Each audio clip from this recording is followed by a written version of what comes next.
vaatama, siin ma olen oma punase Ferrari'ga. Nali, tegelikult see ei ole Ferrari, see on Škoda ja see ei ole tegelikult minu oma, aga lähme vaatame. Vaatame, mis siin on. Välimuse poolest põhimõtteliselt, kuidas igal ühel maitse on, mina ütleks, see on suht norm, näeb välja. Tal on mingisugused ralli asjad siia tekitatud, millel tegelikult mingit funktsiooni pole, aga lähme vaatame mujale ka. Nagu te näete, siis juba väljaspoolt on auto päris suur ja mõnus. See on Tesla Model Y-ga võrreldav. Škoda, see on Škoda Enyaq. See versioon on nüüd 60-ne, sellel on tegelikult 4 versiooni. Siin on 60-ne, 80-ne, 84 vedu ja VRS. See on põhimõtteliselt kõige lahjem, aga lisavarustustega. Ja mis siit alt välja tuleb? Ilmselgelt see on elektriauto, siia me saame pista juhtme, siia ei lähe mingit bensiini. Tule. Vaata, ma väga sooviks, et me saaks seda pimedas filmida, aga me leidsime ilusa päeva. Ja siin, kui õhtul tulla, siis tegelikult tekib siia maha Škoda märk koos mingisuguse pildiga valgusest. Nii et see ei ole päris Ferrari, aga odava mehe Ferrari. Aga lähme sisse, vaatame, miks seda autot ostetakse.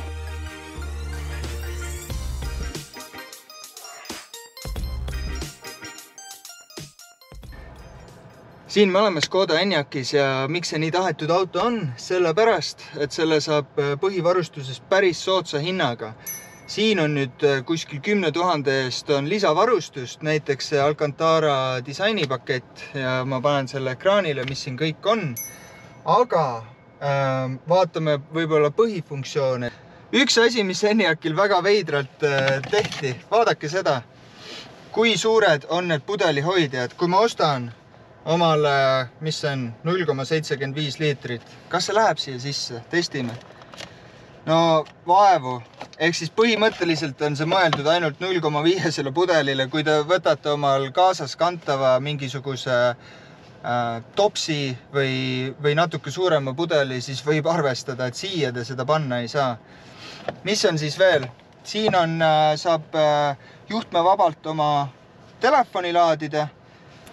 Siis on veel seal 2 USB-C porti, käiguvahetus, keskkonsool käepidemega, kus on päris palju mõnusalt ruumi. See läheb veel sügavamaks. Siin on üks sahtel, seda saab natuke organiseerida siin. Ehk siis funktsionaalsuse pärast ja ruumikuse pärast on see auto tip-top. Peadisplay on 13-tolline multimeediasüsteem, kus te saate kõik oma vajalikud asjad teha. Sellel autol on siis teine display armatuuri peal ka, mis näitab kiirust, põhiasju, nagu te olete tavaliselt tõenäoliselt autoga harjunud. Aga kui me vaatame peadispleid, see on täitsa asjalik. See reageerib puutele väga hästi. Üsna intuitiivne, nupud on suured, lisaks on siin all veel füüsilised nupud, mida on päris mõnus vajutada. Muidugi saab telefoni ühendada Android Auto või Apple CarPlay'ga. Volüümi saab kontrollida siin sellise slaideriga, mida on päris mõnus ja intuitiivne kasutada. Volüümi saab kontrollida ka rooli pealt, sellise rullikuga. Kõik see on päris intuitiivne. Siit saab muusikat vahetada veel, roolisoojustus, häälkontroll ja muud asjad nagu pikivahe hoidmine ja menüüd siis sellel väiksel ekraanil siin. Very nice, very nice. Seda keskset käetuge saab erinevatele kõrgustele panna. Ehk siis, kui tahad mõnusalt sõita pikka teed ja käsi võiks olla natuke kõrgemal, siis tõmbad natuke üles, saad selle alla panna, saad erinevatele kõrgustele panna. Sisustuspaketina on siin Alcantara vegan nahk või kunstnahk, kuidas need nimetatakse. Ehk siis see on minu meelest päris ilus ja puutele pehme, mõnus. Osad jupid on muidugi plastmassist, aga need ei tundu eriti odavad ja vastikud. Ehk siis see sisu on täitsa hea. Näita seda. Start and stop engine. Tegelikult see nupp ei pane ju mingit mootorit tööle. Meil on tegemist elektriautoga, Škoda, come on.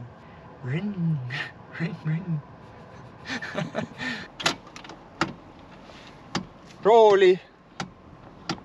Natuke saab reguleerida. Pagasnik. käib lahti siit.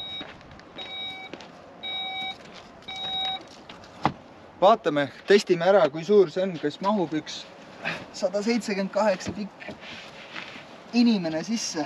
Ma ei tea, päris hea on olla, ei ole paha. Ma arvan, et siia mahuks veel inimesi isegi. Nii et ruumis siin puudust ei tule. Pagasniku saab siit kinni. Siis saate veel katuseraamid, mis on põhivarustuses olemas.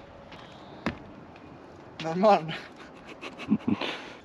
Üks asi, mis sellel puudu on nagu elektriautodel vahel on tavaliselt ees ka natuke ruumi, kuhu saab oma asju panna. Siin seda ei ole. Nii, nüüd me oleme otsapidi siia tagaistmele jõudnud ja mis on kogemus tagaistujale? Tegelikult päris mõnus, siin on palju ruumi. Nagu ma enne mainisin, see on ruumikas, siin on igal pool palju ruumi. Sa saad asju siia panna, siin saab isegi kliimat reguleerida. Keskel mingisugust kühmu ei ole, nagu osad elektriautod siiamaani panevad, kuigi otsest vajadust ei ole. Aga jah, põlved, nagu te näete, mina olen 178 pikk, mahuvad ilusti ära. Ruumi on siit. Saab lahti teha topsihoidjad. Kas midagi jääb pagasnikusse, pole probleemi. Teeme lahti, näed, saabki. Võtan koti välja. Tagaistmeid kahjuks reguleerida ei saa, aga pole hullu. Ruumi on ju küllalt. Aga muidu jällegi sees on mõnus pehme kunstnahk, mingid plastikosad. Ja ma ise ütleks, et sõidaks küll siin taga. Pole mingit probleemi. Aga mis siin ikka? Ilm on ilus, lähme sõidame.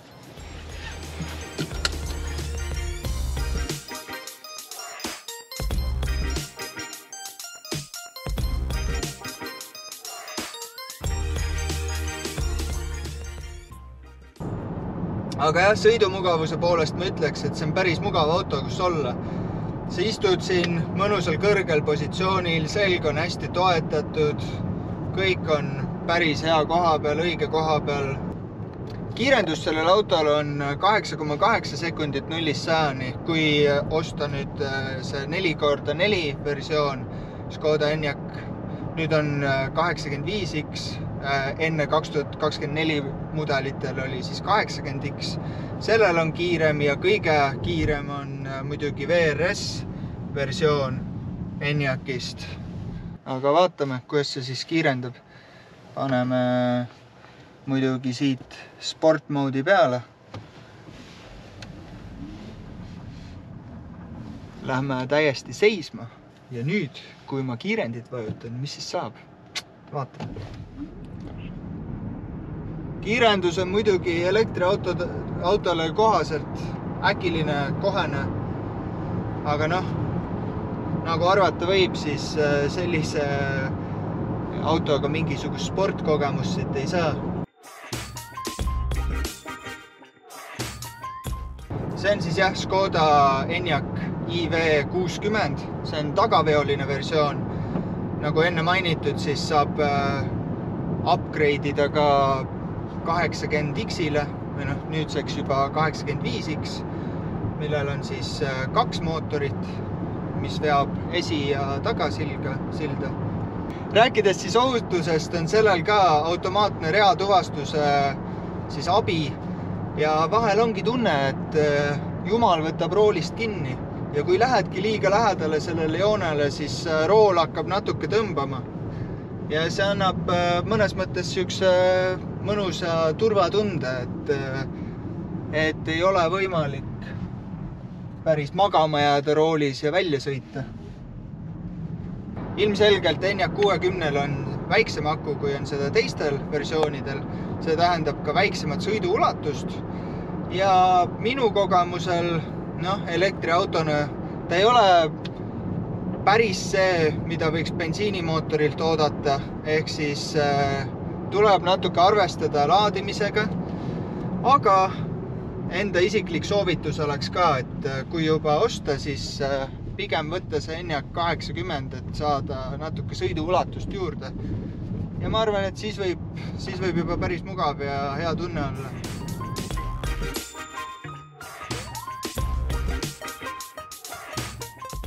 Nagu näha, praegu oleme sattunud siin tee-ehituse juurde kruusateele ja üks asi, mida ma mainiks, on see, et ta võtab neid auke päris hästi vastu, et ei ole paha tunne olla siin künklikul teel.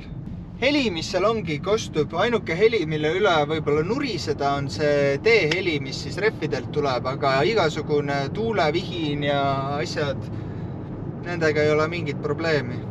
Ehk siis mugavuse poolest. Nagu öeldud, auto on tip-top.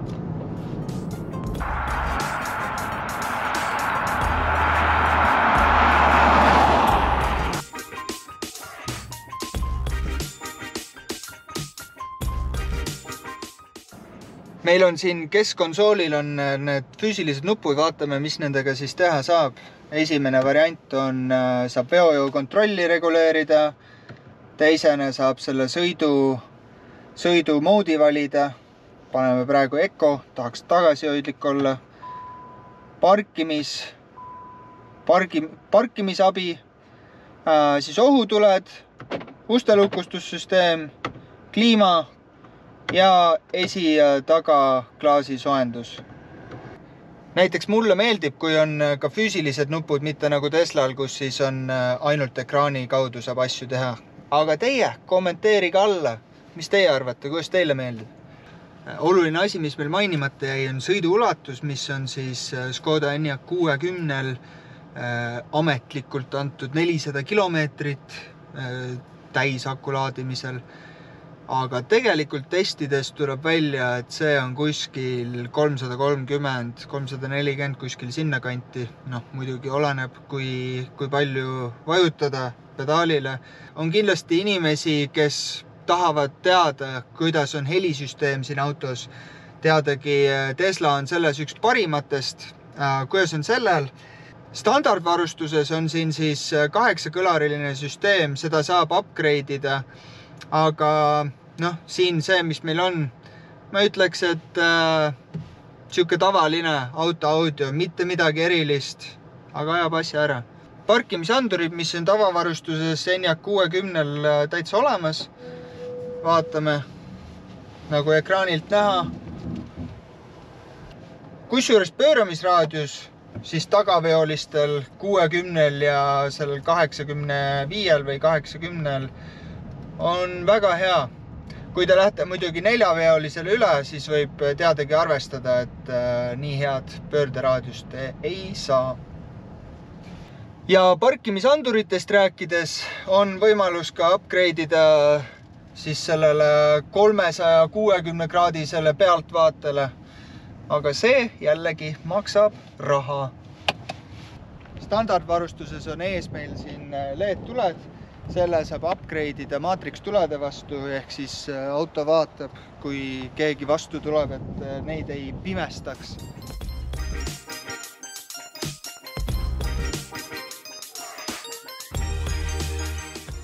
Kuidas me võtame kokku selle päeva siis selle punase Ferrariga? Siin on palju ruumi, sellega on mugav sõita, üsna pehme vedrustus.